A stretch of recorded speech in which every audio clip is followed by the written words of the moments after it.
એક ગામ પાસે જંગલમાં એક તરસ્યો કાગડો ફરતો હતો.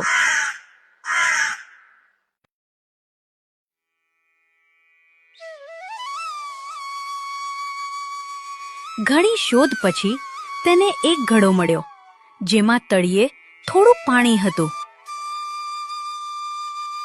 તે પાણી પીવા જતો, પણ પાણી બહુ નીચે હતું, એટલે તે પી ના શક્યો. તે વિચારવા લાગ્યો. થોડું વિચારીને તેને એક યુક્તિ સૂજી.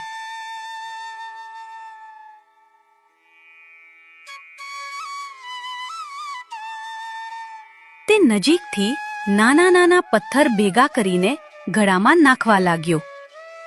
1 પથ્થર, 2 પથ્થર, 3 પથ્થર. ધીમે ધીમે પાણીનું સ્તર ઉપર આવવા લાગ્યું. પાણી ઉપર આવ્યું એટલે તેણે પાણી પીધું અને ખુશીથી જંગલમાં ચાલ્યો ગયો.